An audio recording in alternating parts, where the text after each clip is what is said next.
کے 11 بجے ہیں۔ السلام علیکم، یہ ریڈیو پاکستان ہے۔ ترنم حامد سے خبریں سنیے۔ اہم خبروں کا خلاصہ۔ وزیر اعظم بورڈ آف پیس کے افتتاحی اجلاس میں شرکت کے لیے واشنگٹن پہنچ گئے ہیں۔ پاکستان اور مصر نے مختلف شعبوں میں جاری تعاون پر اطمینان کا اظہار کیا ہے۔ خصوصی سرمایہ کاری سہولت کونسل کی معاونت سے توانائی کی پیداوار میں اضافے کی بدولت نمایاں کامیابیاں حاصل کی جا رہی ہیں۔ اور ICC T20 عالمی کپ کرکٹ ٹورنامنٹ میں ویسٹ انڈیز اور اٹلی کے درمیان میچ ایڈن گارڈنز کلکتہ میں جاری ہے۔ اور اب خبریں تفصیل کے ساتھ۔ وزیر اعظم محمد شہباز شریف امریکی صدر ڈونلڈ ٹرمپ کی دعوت پر غزہ امن بورڈ کے افتتاحی اجلاس میں شرکت کے لیے 3 روزہ سرکاری دورے پر واشنگٹن پہنچ گئے ہیں۔ وزیر اعظم امریکہ کی اعلیٰ قیادت اور اجلاس میں شریک اپنے دیگر ہم منصبوں سے ملاقاتیں بھی کریں گے۔ اس موقع پر دو طرفہ امور اور باہمی دلچسپی کے عالمی معاملات زیر غور آئیں گے۔ نائب وزیر اعظم اسحاق ڈار نے نیو یارک میں فلسطین سے متعلق اقوام متحدہ کی سلامتی کونسل کے اعلیٰ سطح کے اجلاس کے موقع پر مصر کے وزیر خارجہ بدر عبداللطی سے ملاقات کی۔ انہوں نے دو طرفہ تعلقات کا جائزہ لیا اور قریبی روابط کی اہمیت کا اعادہ کرتے ہوئے مختلف شعبوں میں جاری تعاون پر اطمینان کا اظہار کیا۔ دونوں رہنماؤں نے غزہ، مقبوضہ مغربی کنارے سمیت علاقائی صورتحال پر بھی تبادلہ خیال کیا اور بین الاقوامی قانون کی پاسداری اور انسانی امداد کی بلا روک ٹوک رسائی تک کی ضرورت پر زور دیا۔ وزیر مذہبی امور سردار محمد یوسف کی زیر صدارت اسلام آباد میں ایک اجلاس کے دوران رواں سال کے لیے حج انتظامات کا جائزہ لیا گیا۔ انہوں نے اس امر پر زور دیا کہ عازمین حج کے لیے پاکستان اور سعودی عرب میں مثالی انتظامات کیے جائیں۔ وزیر مذہبی امور نے کہا کہ عازمین حج کو بہترین سہولیات اور خدمات کی فراہمی میں کوئی کسر نہ چھوڑی جائے۔ خصوصی سرمایہ کاری سہولت کونسل کی معاونت سے توانائی کی پیداوار میں اضافے کے اقدامات سے نمایاں کامیابیاں حاصل کی جا رہی ہیں۔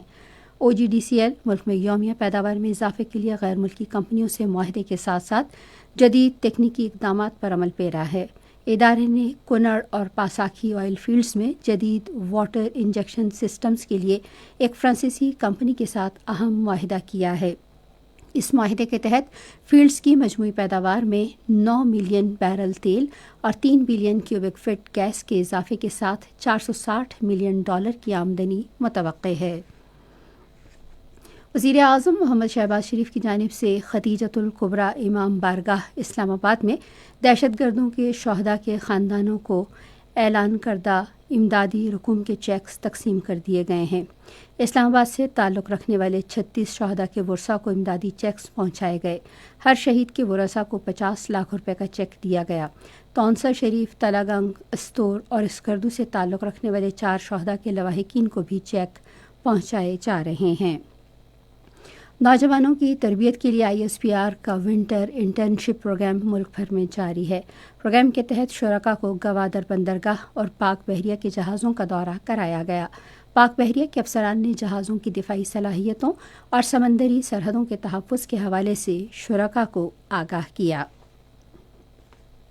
بھارت کے غیر قانونی زیر قبضہ جموں کشمیر میں کل جماعتی حریت کانفرنس نے کہا ہے کہ BJP کی بھارتی حکومت کے مقامی لوگوں کی بے دخلی اور غیر کشمیریوں کو آباد کرنے کے اقدامات متنازع علاقے پر اقوام متحدہ کی قراردادوں کی خلاف ورزی ہیں۔ کشمیر میڈیا سروس کے مطابق کل جماعتی حریت کانفرنس کے ترجمان عبدالرشید منہاس نے سری نگر میں جاری ایک بیان میں کہا کہ بھارت کشمیریوں کے حق خود ارادیت کو نظر انداز کر رہا ہے، جس کی ضمانت اقوام متحدہ کی سلامتی کونسل کی قراردادوں میں دی گئی ہے۔ انہوں نے کہا کہ بھارت کے غیر قانونی زیر قبضہ جموں کشمیر کی آبادیاتی ساخت کو تبدیل کرنے کی کوششیں بین الاقوامی وعدوں اور اقوام متحدہ کی قراردادوں کی صریحاً خلاف ورزی ہیں۔ اور ICC T20 عالمی کپ میں ویسٹ انڈیز اور اٹلی کے درمیان میچ ایڈن گارڈنز کلکتہ میں جاری ہے۔ اٹلی نے ٹاس جیت کر فیلڈنگ کا فیصلہ کیا ہے۔ دوسرے میچ میں سری لنکا اور زمبابوے کولمبو میں سپہر 2:30 بجے مد مقابل ہوں گے۔ تیسرا میچ چنئی میں افغانستان اور کینیڈا کی ٹیموں کے درمیان شام 6:30 بجے کھیلا جائے گا۔ خبریں ختم ہوئیں۔